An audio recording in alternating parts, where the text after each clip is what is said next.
मुंबई महानगर पालिका के लिए हर पार्टी पूरा जोर लगा रही है। बड़े बड़े नेता मुंबई के मैदान में उतर चुके हैं अपने अपने पार्टी के लिए, अपने अपने उम्मीदवार के प्रचार के लिए। मुंबई के मलाड इलाके में भाजपा उम्मीदवार योगेश वर्मा के प्रचार के लिए युवा लोकप्रिय भाजपा नेता के अन्नामलाई मुंबई पहुंचे हुए हैं। और पिछली बार की तरह यानी लोकसभा चुनाव में भी वो महाराष्ट्र के अलग अलग क्षेत्रों में गए थे। अब मुंबई महानगर पालिका चुनाव में भी वो जनता के बीच जाकर भाजपा के लिए वोट मांग रहे हैं। अन्ना, स्वागत है आपका मुंबई में। नमस्ते अन्ना, नमस्ते। सबसे पहले तो मुंबई में आपका अनुभव कैसा रहा? आपको मुंबई महानगर पालिका चुनाव, बीजेपी एक महानगर पालिका चुनाव को भी कितना सीरियस लेती है, दिखाता है कि अपने स्टार प्रचारकों को मैदान में उतारा है। हमारा सबसे बड़ा सीनियर लीडर इधर गोपाल शेट्टी अन्ना इधर है ना। हमारा कैंडिडेट 35 वार्ड योगेश वर्मा जी इधर है अन्ना। एक अच्छा पॉलिटिकल माहौल में दिख रहा हूँ। कारण before this election in the local body election ग्रामांतर प्रदेश में बहुत ज़्यादा सपोर्ट बीजेपी का मिला, महायुक्ति अलायंस का मिला, बहुत ज़्यादा सपोर्ट पूरा लोकल एरिया में।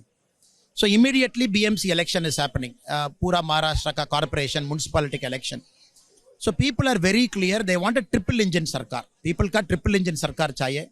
दिल्ली में नरेंद्र मोदी जी का सरकार, महाराष्ट्र में देवेंद्र फडणवीस जी का सरकार, मुंबई में बीजेपी बीएमसी मेयर का सरकार। तीनों एक लाइन में if it is aligned, Mumbai can truly realise its potential. Mumbai एक वर्ल्ड क्लास सिटी है, वर्ल्ड क्लास सिटी है। भारत में सबसे बड़ा इंपॉर्टेंट सिटी है, फिनेंशियल कैपिटल। बट मुंबई का इंफ्रा, मुंबई का बेसिक प्रॉब्लम, एक अच्छा मौका बीजेपी का इस बार जनता will give to fix everything in order to create a world class city. After 25 years, Mumbai will see a BJP mayor also. BMC will see. So we are very excited. You could see people support Yogesh Verma ji with people's blessing will 100% win from Ward 35. We are excited what BJP can do for Mumbai, the transformation we can bring for Mumbai. आना, आप कर रहे हैं कि development के लिए BJP 25 साल बाद एक आएगी मेयर लेकर, लेकिन इस बार महाराष्ट्र में जो अलायंस है, समीकरण है, बड़े अलग अलग है। कई जगह पे कोई साथ है, कोई जगह एक दूसरे के सामने है।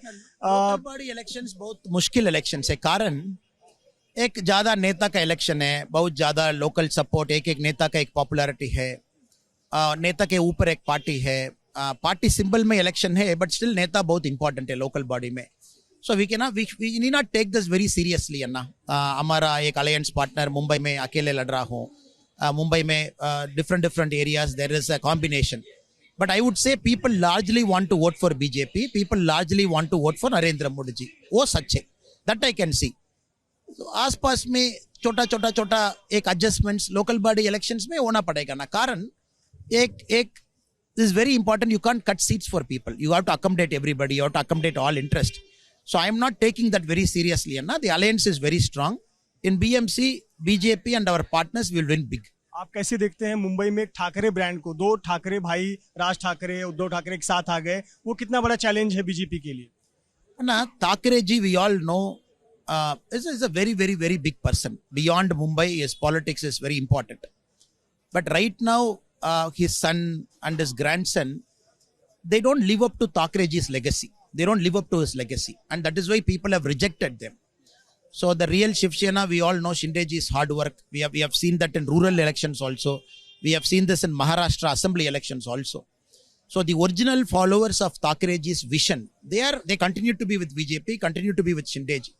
So whatever currently Aditya Thakre and Uddhav Thakre ji might speak, but they have lost the soul of Thakre ji. They have lost the soul of him. So I don't see that they are going to make any big impact in this election. ना, एक चर्चा यहाँ पर ये है कि मुंबई का अगला मेयर कौन होगा? MIM कहती है कि जो कलमा पढ़ेगा, जो बुरके वाली होगी, वो मुंबई की मेयर होगी। कोई कहता है कि उत्तर भारतीय मेयर होगा। आप क्या मानते हैं, मुंबई का अगला मेयर कौन होगा, कैसा होना चाहिए? Very clear. People don't want a person like Zohrani Mamdani here. They're very clear. Mumbai doesn't want somebody like that. Mumbai wants somebody who's rooted to the ground, who serves the people, who doesn't bring any kind of negative politics into the mainstream. So Mumbai's mayor, people will decide on 15th of January. We are very clear. It will be from BJP. It will be a person who's rooted to the ground. Mumbai BJP का एक stand है कि जैसे New York city है, London city है, जो इस्लामीकरण वहां पे हुआ, वो मुंबई का नहीं होने देंगे। एग्री करते हैं आप? ना, मैं लंदन देख लिया, सादिक खान, मैं न्यूयॉर्क देख रहा हूँ, ममता जी। It is not about personality, Anna. It is about the kind of politics they bring. They bring a very negative version of politics. They don't bring a very forward-looking politics. So Mumbai needs a very positive and forward-looking politics. And Newark, if you look at the whole campaign in which Mr. Mamdani ran the whole campaign, that is not a very positive campaign for a city like Newark. So Mumbai, that is why needs a very visionary-oriented leadership. That is why the Mumbai BJP has said we don't want one more Mamdani in Mumbai. एक आखिरी सवाल आपके क्षेत्र से, दक्षिण भारत में तिरुवनंतपुरम में केरल में कमल खिला, वहां के म्युनिसिपल कॉर्पोरेशन में बीजेपी ने हिस्टोरिक जीत हासिल की। आप ये चेंज तमिलनाडु में कब से देख रहे हैं? वहां 2026 election 100% DMK sarkar, it will get removed. You will see an NDA alliance coming to power. That is step number 1. उसके बाद you will see lot of changes at the ground level. बहुत धन्यवाद हमसे बात करने के लिए। योगेश जी, अन्नामलाई आपके प्रचार के लिए आए हैं, आपके क्षेत्र में दक्षिण भारतीय बहुत सारे हैं, क्या माहौल में बदलाव दिखा? क्योंकि नो डाउट एक युवा हैं और स्टार कैंपेनर हैं, लोग देखने तो बहुत हजारों की संख्या में उतरे यहाँ पर। देखिए, मैं देख रहा था कि पहले माहौल एकदम शांत था और जैसे ही गाड़ी आई और इन्होंने एक पैर बाहर रखा, पूरे माहौल में बवंडर हो गया।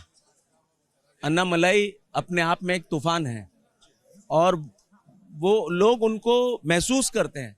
अन्ना को लोग देखते तो हैं ही, लेकिन अन्ना की शक्ति को लोग महसूस करते हैं। ये तमिलनाडु के कल के राइजिंग स्टार है और मैं बहुत भाग्यशाली हूँ कि अन्ना मुझे मेरे क्षेत्र में मेरे बीच मुझे मिले। मैं बहुत भाग्यशाली हूँ। अन्ना के सामने मैंने वचन दिया है, मैं मेरे दक्षिण भारतीय भाइयों का उस प्रकार से ख्याल रखूंगा जैसे कोई बड़ा भाई उनके साथ खड़ा रह करके उनका ख्याल रखता है।